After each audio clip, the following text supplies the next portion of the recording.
ఎస్సీలను A B C D గ్రూపులుగా వర్గీకరించాలని గత 1994 నుంచి 30 సంవత్సరాలుగా మాదిగ ఉపకులాలు పోరాటాలు చేస్తున్న విషయం ఉమ్మడి ఆంధ్రప్రదేశ్ నుంచి విభజిత ఆంధ్రప్రదేశ్ వరకు అన్ని రాజకీయ పార్టీలకు, ప్రజాస్వామ్యవాదులకు, మాదిగ ప్రజానికానికి తెలిసిందే. అయితే ఎస్సీలను ఏబిసిడి గ్రూపులుగా వర్గీకరించే విషయంలో సమన్వయం చేయాలని రాష్ట్ర వ్యాప్తంగా అనేక జిల్లాలు ఇప్పటికే తిరుగుతూ ఈరోజు అనంతపురం చేరుకోవటం అనేది జరిగింది. రాష్ట్ర ప్రధాన కార్యదర్శి కుంటిమద్ది ఓబులేసు, రాష్ట్ర ఉపాధ్యక్షులు రాచేపల్లి రామాంజనేయులు, రాష్ట్ర కార్యదర్శి మద్దిలేటి, అదేవిధంగా సత్యసాయి జిల్లా అధ్యక్షులు రామాంజప్ప, అదేవిధంగా అనంతపురం జిల్లా అధ్యక్షులు శ్రీనివాసులు, మరి కోళ్ళ ఏసన్న, ఇంకా ఓబులేసు, ఇలా చెప్పుకుంటా పోతే చాలామంది ఇంకా పేరున మీడియాలో చెప్పడానికి ఇబ్బంది కాబట్టి వారందరికీ కూడా ఈ రోజున వీళ్లతో పాటు అనేక మాదిక సంఘాలు కూడా ఇక్కడ పాల్గొనడం అనేది జరిగింది. ఈరోజు మా ప్రధాన ఉద్దేశం ఏమిటంటే ఎస్సీలను ఏబిసిడి గ్రూపులుగా వర్గీకరించడం ద్వారా విద్యా, ఉద్యోగ, ఉపాధి, రాజకీయ సంక్షేమ రంగాల్లో సమన్వయం జరగటం ద్వారా మాదిగ ఉపకులాలకి, అంటే ఆంధ్రప్రదేశ్లో 59 కులాలు ఉంటే 59 కులాలకు సమన్వయం చేయమని మా పోరాటం 30 ఏళ్ళుగా నడుస్తూ ఉంది. మరి ఈ పోరాటంలో చంద్రబాబు నాయుడు గారు గతంలో ముఖ్యమంత్రిగా ఉన్నప్పుడు మాదిగల ఉద్యమానికి స్పందించి మాదిగల ఆత్మగౌరవ సభకొచ్చి మాదిగలు చేస్తున్న సామాజిక న్యాయ పోరాటం సరైందని చెప్పి 2000 సంవత్సరంలో రాష్ట్రపతి ఆర్డినెన్స్ ద్వారా విద్యా, ఉద్యోగ, ఉపాధి, రాజకీయ రంగాల్లో మాదిగలకు ఆర్డినెన్స్ తీసుకురావటం ద్వారా, వర్గీకరణ తీసుకురావటం ద్వారా 22,500 ఉద్యోగాలు వచ్చాయి. మరి చంద్రబాబు నాయుడు గారు మాదిగల్ని గుర్తించి సామాజిక న్యాయాన్ని పాటించి 22,500 ఉద్యోగాలు కల్పించింది చంద్రబాబు నాయుడు గారే. కాబట్టి మళ్ళీ చంద్రబాబు నాయుడు గారు అధికారంలోకి వస్తేనే మాదిగలకు సమన్వయం జరుగుద్దని చెప్పి నిన్నటి ఎన్నికల్లో ఆంధ్రప్రదేశ్లో 35 మాదిగ సంఘాలను వెంటబెట్టుకొని చంద్రబాబు నాయుడు గారు అధికారంలోకి వస్తేనే సామాజిక న్యాయం జరుగుద్దని మేము ఎన్నికల్లో మద్దతు ఇచ్చాం. వెంటనే చంద్రబాబు నాయుడు గారు అధికారంలోకి వచ్చిన తర్వాత వర్గీకరణ చేస్తానని 2024 ఆగస్టు 1వ తేదీన సుప్రీంకోర్టు ఇచ్చిన తీర్పుని ఏదైతే ఉందో ఆ తీర్పుకి మొదటగా స్పందించి గతంలో చేసింది నేనే, ఇప్పుడు చేయబోయేది కూడా నేనేనని చంద్రబాబు నాయుడు గారు మాదిగలకు ఒక భరోసా ఇవ్వటం కూడా జరిగింది. కాబట్టి వెంటనే రాజీవ్ రంజాన్ మిశ్రా ఏకసభ్య కమిషన్ వర్గీకరణకు అనుకూలంగా వేశారు. అదేవిధంగా క్యాబినెట్లో తీర్మానం ఆమోదింపజేశారు. అదేవిధంగా అసెంబ్లీలో కూడా చర్చకు తీసుకొచ్చి వర్గీకరణకి మేము అనుకూలమని చెప్పేసి ఆ రోజు ప్రకటించడం కూడా జరిగింది. అందుకు చంద్రబాబు నాయుడు గారికి మేము ప్రత్యేక అభినందనలు కూడా చెప్పాం. కానీ మరి చంద్రబాబు నాయుడు గారు రాజీవ్ రంజాన్ మిశ్రా ఏకసభ్య కమిషన్ ఒక నివేదిక ఇచ్చింది. ఆ నివేదిక ఏమని చెప్పిందంటే ఆంధ్రప్రదేశ్లో ఉన్నటువంటి షెడ్యూల్ కులాలకు, మాదిగ ఉపకులాలకి, మాలలకి కలిపి ఈ 15% ఉమ్మడి రిజర్వేషన్లలో మేము వర్గీకరణ చేయడానికి ముందుకు వచ్చినప్పుడు ఇదిగో రాజీవ్ రంజాన్ మిశ్రా కమిషన్ 7.5% మాలలకు ఇవ్వాలి, 6.5% మాదిగలకు ఇవ్వాలి, 1% ఉపకులాలకు ఇవ్వాలని రాజీవ్ రంజాన్ మిశ్రా కమిషన్ని చంద్రబాబు నాయుడు గారు అసెంబ్లీలో ప్రకటన చేశారు. అంతవరకు మేము ఆంధ్రప్రదేశ్లో మాదిగలు తక్కువ కాదు, మందాకృష్ణ ఒక దుష్ప్రచారం చేశారు ఆంధ్రప్రదేశ్లో మాదిగలు తక్కువ అని. చంద్రబాబు నాయుడు గారికి మాల సోదరులు మొత్తం కలిసి చెప్పారు ఆంధ్రప్రదేశ్లో మాదిగలు తక్కువని. మాకు కుటుంబ నియంత్రణ లేదు. ఇవాళ అనంతపురం జిల్లా తీసుకుంటే రాష్ట్రంలో అన్ని జిల్లాల కంటే మాదిగలు ఎక్కువ ఉన్నటువంటి ఈ జిల్లాని చంద్రబాబు నాయుడు గారు ఆదర్శంగా తీసుకోవాలని కూడా మేము ఆయనకి చెప్పడం కూడా జరిగింది. కానీ మరి చంద్రబాబు నాయుడు గారు అసెంబ్లీలో ఏమన్నారంటే, అయ్యా నేను రాజీవ్ రంజాన్ మిశ్రా కమిషన్ ఏ విధంగా అయితే చెప్పిందో దాన్ని నేను ఆమోదిస్తున్నాను, అదేవిధంగా నేను ఒక రోస్టర్ పాయింట్ల సిస్టాన్ని తీసుకొస్తున్నాను. అదేమిటంటే మాలలు 7.5 ఉన్నారు, ఆ 7.5 ఉన్నటువంటి మాలల్ని తీసుకెళ్ళి 8% చేస్తాను, 6.5% ఉన్నటువంటి మాదిగల్ని తీసుకెళ్ళి 6% చేస్తాను. ఈ రోస్టర్ పాయింట్లో 200 ఉద్యోగాలు వస్తే అందులో మీ షెడ్యూల్ కులాలకు ఇవ్వాల్సినటువంటి వాటాలో మొదటి 100 ఉద్యోగాలలో మొదటగా మాలలకి 8% ఇస్తాను, మాదిగలకి 6% ఇస్తాను, ఉపకులాలకి 1% ఇస్తానని చెప్పారు. అక్కడే మేము తీవ్రంగా అసంతృప్తిని వ్యక్తం చేశామని సందర్భంగా తెలియజేస్తా ఉన్నాను. ఎందుకంటే ఆ 7.5 మాలలని 8 చేసినప్పుడు 6.5% ఉన్న మాదిగలు 7 కావాలి కదా. కాబట్టి 7.5ని 8 చేసినటువంటి చంద్రబాబు నాయుడు గారు 6.5ని 6 చేయటం ఇది మాదిగలకు అన్యాయం కదా. ఇంత మాత్రానికి మేము పోరాటం 30 ఏళ్ళుగా ఎందుకు చేసినట్లు, మీరు వర్గీకరణ చేసినట్లు ఎట్లా అవుతుంది? కాబట్టి వర్గీకరణ చేయడం అంటే 7 మాదిగలకి ఇవ్వటం, 7 మాలలకి ఇవ్వటం అది సమన్యాయం చేయటం అవుతుంది. కాబట్టి సమన్యాయం చేయకుండా మాదిగలకు అన్యాయం జరుగుతూ ఉంటుంటే 30 ఏళ్ళుగా చంద్రబాబు నాయుడు గారు చేస్తారని నమ్ముకొని ఉంటే ఇదేమి సామాజిక న్యాయమని చంద్రబాబు గారిని ఈ సందర్భంగా మేము నిలదీస్తూ ఉన్నాం. అంతేకాదు చంద్రబాబు నాయుడు గారు ఓటు బ్యాంక్ రాజకీయాలు చూసుకున్నాడు తప్ప ఆంధ్రప్రదేశ్లో మాదిగలు పోరాడింది మాదిగలైతే ఫలితాలు అవకాశాలు మాలలకు ఇస్తే ఇది సామాజిక న్యాయం ఎట్లా అవుతుందని ఆంధ్రప్రదేశ్లో మాదిగలు మొత్తం అసంతృప్తిగా ఉన్నారని చంద్రబాబు నాయుడు గారి గత నెల 10వ తారీఖున నేను కలిసి ఆయనకి తెలియచెప్పడం కూడా జరిగింది. ఆయన మాదిగలు తక్కువ అని ఒక మాట అన్నారు. అప్పుడు నేను ఆయన వెంటనే ఒక మాట అన్నాను, అయ్యా ఆంధ్రప్రదేశ్లో మాదిగలు తక్కువ కాదు, ఆంధ్రప్రదేశ్లో ఆది ఆంధ్ర మాదిగలను తీసుకెళ్ళి సి గ్రూపులో మాల గ్రూపులో కలిపారు, ఆది ఆంధ్ర దబిడలు తీసుకెళ్ళి సి గ్రూపు మాల గ్రూపులో కలిపారు. ఆ విధంగా మీరు మాలను ఉద్దేశపూర్వకంగా ఎక్కువ చూపించి మాదిగలకు అన్యాయం చేస్తున్నారు. మాదిగల పక్షాన నిలబడింది చంద్రబాబు నాయుడు గారు, చెప్పు కొట్టింది, డప్పు కొట్టింది, మాదిగలకు భరోసా ఇచ్చింది, పెద్ద మాదిగనే మాదిగల రుణం తీర్చుకుంటానని చెప్పింది. 30 ఏళ్ళుగా మాదిగలు నమ్ముకొని మీకు ఓట్లేస్తూ ఉంటుంటే ఈ రోజున మాదిగలు తక్కువ అని మీరు అంటా ఉంటుంటే మా ఆత్మగౌరవం దెబ్బతింటుంది, మాకు అవమానం జరుగుతూ ఉంది. మీరు ఇవాళ మాటల్లో మా పక్షాన్ని నిలబడ్డారు, మరి చేతల్లో వాళ్ళ పక్షాన్ని నిలబడుతున్నారు. ఇది సరైనది కాదని చంద్రబాబు నాయుడు గారికి చెప్పడం అనేది జరిగింది.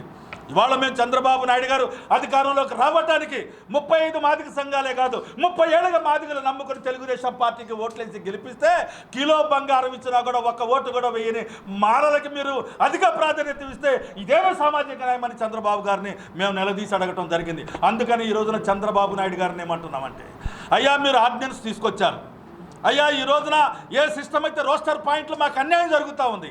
ఇవాళ 2026 కులగణన జరుగుతున్నప్పుడు అక్కడ నేను మళ్ళీ జిల్లాల యూనిట్గా తీసుకుంటానని చెప్పారు. జిల్లాల యూనిట్గా తీసుకుంటే అనంతపురం జిల్లా నష్టపోతుంది మాదిగలని కూడా ఈ సందర్భంగా నేను చంద్రబాబు నాయుడు గారికి తెలియజెప్పడం జరిగింది. కాబట్టి ఈ విషయాల మీద నేను చంద్రబాబు నాయుడు గారిని ఏపీ ఎంఆర్పిఎస్గా కానీ మాదిగ సంఘాల్లో ఉన్నటువంటి అసంతృప్తిని కానీ రాష్ట్ర వ్యాప్తంగా రౌండ్ టేబుల్ సమావేశాలు నిర్వహించి ఆయన దృష్టికి తీసుకుపోవడానికి కానీ చట్టం చేయబోతా ఉన్నారు. ఆ చట్టం అసెంబ్లీలో చట్టం చేయబోయే లోపే ఈ ఆర్డినెన్స్లో ఉన్నటువంటి ఈ ఎస్సీ రాజీవ్ రంజాన్ మిశ్రా కమిషన్లో ఉన్నటువంటి లోపాలను సరిదిద్ది 7 మాదిగలకు 7 మాలలకు ఇచ్చి సమన్యాయం చేయమని చంద్రబాబు గారిని ఈ వేదిక నుంచి మేము అడుగుతా ఉన్నాం. అంతేకాదు ఈ రోజున సంక్షేమ పథకాలను తీసుకుందాం. గతంలో చంద్రబాబు నాయుడు గారు ముఖ్యమంత్రిగా ఉన్నప్పుడు ఆయన చిన్న పథకాల దగ్గర నుంచి మొదలుకొని ఇన్నోవా కార్ల వరకు దళితులకు ఇచ్చిన ఘనత చంద్రబాబు నాయుడు గారిది. మరి అలాంటి చంద్రబాబు నాయుడు గారు మళ్ళీ అధికారంలోకి వచ్చిన తర్వాత ఎస్సీల సంక్షేమానికి పెద్ద పెట్టేస్తాడని మేము ఆశించాం. కానీ మరి ఈ రోజున జరుగుతుంది ఏంటంటే ఇవాళ అరాకొరగా మాత్రమే పథకాలను విడుదల చేశారు. అంటే ఒక డివిజన్ కానీ ఒక మండలానికి కానీ 4-3 మించి కూడా రానటువంటి పరిస్థితిలో ఈ రోజున సంక్షేమ పథకాలు అమలు కాబడుతున్నాయంటే ఇవాళ ఎవరికి మీరు అందించినట్లు అవుతుందని సందర్భంగా మేము అడుగుతా ఉన్నాం. అంతేకాదు ఈ రోజున ఆయన ఏమంటాడు, మీకు ఇస్తున్నటువంటి సంక్షేమ పథకాలు ఏదైతే ఉన్నాయో అవి డోక్రా పథకాలకి లింకు చేస్తానని అంటున్నాడు. ఇవాళ సివిల్ స్కోర్ చూడాలంటున్నాడు. ఇవాళ మాదిగలకి మాలలకి ఉపకులాలకి వర్గీకరణ గతంలో మరి సంక్షేమ పథకాలు ఇచ్చిన జీవో నెంబర్ 25 ప్రకారం ఇచ్చిన చంద్రబాబు నాయుడు గారు ఈ రోజున సంక్షేమ పథకాలు వర్గీకరణ లేకపోతే ఈ కాస్తో కోస్తో ఇచ్చిన పథకాలు కూడా మాకు రావు కదా అని సందర్భంగా నేను అడుగుతా ఉన్నాను. కాబట్టి సంక్షేమ పథకాల మాదిగలకి ఉపకులాలకి చేతి వృత్తులకి ఉపాధి చేసుకుని అభివృద్ధి చెందడానికి బ్యాంకులకు తిరిగి మరి కట్టడానికి ఇవాళ మీరుస్తున్న పథకాలు కూడా పనికి రాకుండా పోతున్నాయి. ఆ విధంగా గతంలో జగన్మోహన్ రెడ్డి ₹1 కూడా మాదిగలకి సంక్షేమ పథకాలకి ఆయన విడుదల చేయనట్లే ఈరోజు మీరు చేసిన ఉపయోగం లేదని సందర్భంగా తెలియజేస్తా ఉన్నా. అంతేకాదు వాళ్ళ తెలంగాణలో రేవంత్ రెడ్డి ముందుకొచ్చి రేవంత్ రెడ్డి ఈ రోజున ఎస్సీ వర్గీకరణ విషయంలో చాలా స్పష్టంగా ఆయన నిలబడ్డాడు. అక్కడ ఇవాళ మాదిగలకి 9.30% ఇచ్చాడు, మాలలకి 5% ఇచ్చాడు. మరి ఉపకులాలకి 1% ఇచ్చి మొత్తం మీద 15% సక్రమంగా అమలు చేసిన నీ శిష్యుడు తెలంగాణ రాష్ట్రంలో రేవంత్ రెడ్డి వర్గీకరణ చట్టం చేస్తే ఆంధ్రప్రదేశ్లో ఆర్డినెన్స్ ఇచ్చి ఈ రోజుకు కూడా సక్రమంగా లేకుండా మాలమాదిగల మధ్య వివాదం పెరగడానికి చంద్రబాబు నాయుడు గారి కారణమవుతున్నారంటే అది అత్యంత బాధాకరమైన విషయాన్ని సందర్భంగా మేము తెలియజేస్తా ఉన్నాం. అంతేకాదు మాదిగలకి మరి ఎస్సీ సప్లాన్ నిధులు ఉన్నాయి. తెలంగాణ రాష్ట్రంలో ముఖ్యమంత్రి రేవంత్ రెడ్డి 41,000 కోట్ల రూపాయలు విడుదల చేశాడు. మరి ఆంధ్రప్రదేశ్లో చంద్రబాబు నాయుడు గారు 21,000 కోట్లు మాత్రమే విడుదల చేశారు. మరి ఆ పథకాలు ఈ రోజున హరిజనవాడల్లో కానీ, మాలపల్లెల్లో కానీ, మాదిగపల్లెల్లో కానీ, దళితవాడల్లో కానీ, ఎస్సీ ఎస్టీ కాలనీల్లో కానీ ఈ రోజుకి రోడ్లు వేసింది లేదు. మరి కమ్యూనిటీ హాళ్ళు లేవు. ఈరోజు మంచినీళ్ళ ట్యాంక్ లేదు. మరి వీధి బల్బులు లేవు. ఇవాళ కమ్యూనిటీ హాల్ లేవు. మరి అంగన్వాడీ స్కూళ్ళు కూడా లేవు.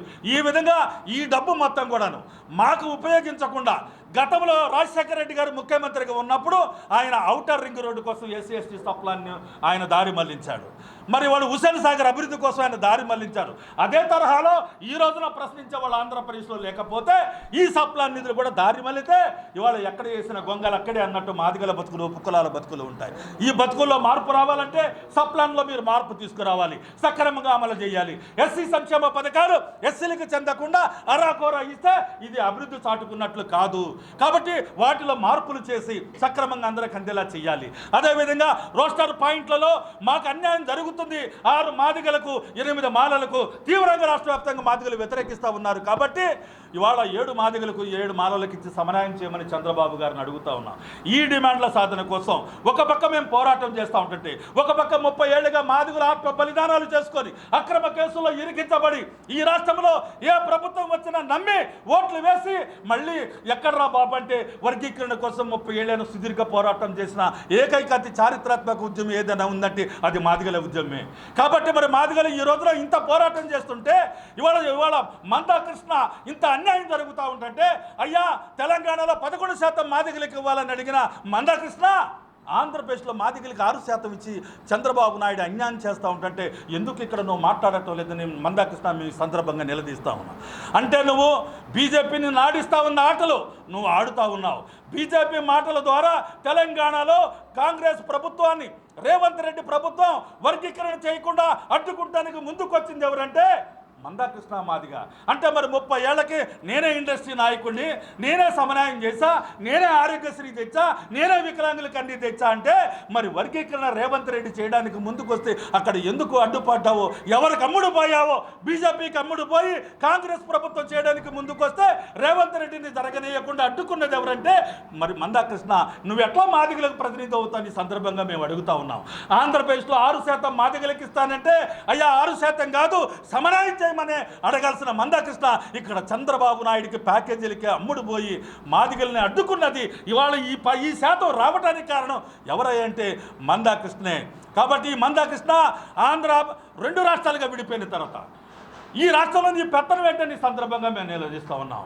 నిజంగా నీకు చిత్తశుద్ధి ఉంటే వర్గీకరణ విషయంలో అందరితో, ఆంధ్ర మాదిగలతో, ఆంధ్ర మాదిగ సంఘాలతో నువ్వు కూడా చేతులు కలిపి సమన్వయం కోసం పోరాటం చేయకుండా ఇవాళ గ్రామస్థాయి కూడా జిల్లాల యూనిట్గానే కాదు వర్గీకరణ విషయంలో గ్రామస్థాయి యూనిట్గా తీసుకున్న నాకు అభ్యంతరం లేదని అన్నావంటే ఇవాళ అనంతపురం జిల్లా మాదిగలు నష్టపోతారని కూడా సందర్భంగా నేను తెలియజేస్తా ఉన్నాను. ఉమ్మడి 13 జిల్లాల్లో మాదిగలకు అన్యాయం జరుగుతుంది. ఈ అన్యాయం జరగకుండాలంటే అయ్యా మందాకృష్ణ తెలంగాణలో నిన్ను చీకొడుతున్నారు, ఆంధ్రప్రదేశ్లో కూడా నిన్ను చీకొడుతున్నారు.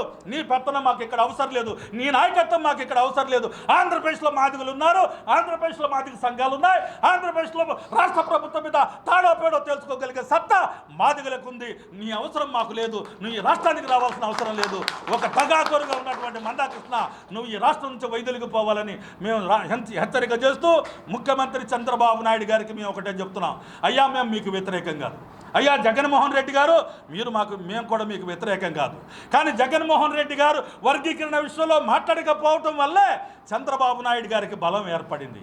నేను ఎట్లా చేసినా నన్ను అడిగేవాళ్ళు లేరనే దగ్గరికి వెళ్ళి ఇవాళ ఓటు బ్యాంకు రాజకీయాల కోసం మాలలకు పెద్దపీట వేసి మాదిగలకి అన్యాయం చేస్తూ ఉంటుంటే చూస్తూ ఊరుకునే ప్రసక్తి లేదని కూడా సందర్భంగా మేము తెలియజేస్తాం. కాబట్టి చంద్రబాబు నాయుడు గారికి మేము ఒకటే విజ్ఞప్తి చేస్తున్నాం. మేము తెలుగుదేశానికి వ్యతిరేకం కాదు, మేము జగన్ పార్టీకి వ్యతిరేకం కాదు, మేము మరి చంద్రబాబు నాయుడు గారికి అంతకంటే వ్యతిరేకం కాదు.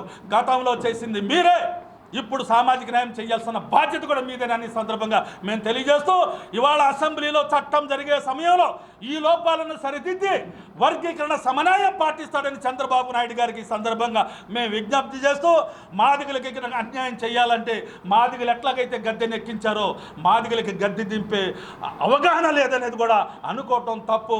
మాదిగల ఆగ్రహానికి గురి కాకముందే అసెంబ్లీలో చట్టం చేసి మాదిగలకి సామాజిక న్యాయం చేస్తే మాదిగలంతా నీ వెంట ఉంటారని సందర్భంగా చంద్రబాబు నాయుడు గారికి మేము విజ్ఞప్తి చేస్తూ, భవిష్యత్తులో రాష్ట్ర వ్యాప్తంగా అన్ని జిల్లాలు పూర్తి చేసిన తర్వాత అంటే జూన్ 5వ తేదీన మరి అమరావతిలో మొత్తం ఆంధ్రప్రదేశ్ మాదిగ సంఘాలన్నీ ఒక వేదిక మీదకి తీసుకొచ్చి రాష్ట్ర ప్రభుత్వ నిర్ణయాల మీద మాదిగల యొక్క అసంతృప్తిని, మాదిగల యొక్క అభిప్రాయాల్ని, మాదిగలకు జరుగుతున్న అన్యాయాన్ని, ఈ లోపాలని సరిదిద్ది చట్టం చేయాలని విజ్ఞప్తి మేరకే మేము అమరావతిలో జూన్ 5వ తేదీన మాదిగ సంఘాల రాష్ట్ర స్థాయి రౌండ్ టేబుల్ సమావేశం పెడుతున్నామని ఈ సందర్భంగా తెలియజేస్తూ, ఇప్పటికైనా చంద్రబాబు నాయుడు గారు కానీ జగన్మోహన్ రెడ్డి గారు కానీ మాదిగల విషయంలో నోరు విప్పి మాట్లాడితే మాదిగలు ఖచ్చితంగా రుణపడి ఉంటారు, లేదంటే ఖచ్చితంగా మాకు ఎవరైతే అన్యాయం చేస్తారో వాళ్ళని ఓడించడానికి వెనకాడబోమని కూడా సందర్భంగా మేము తెలియజేస్తూ, ఇక్కడ అన్ని సంఘాల రౌండ్ టేబుల్ మాదిగ సంఘాల సమావేశానికి వచ్చేసినటువంటి మాదిగ పెద్దలందరికీ కూడా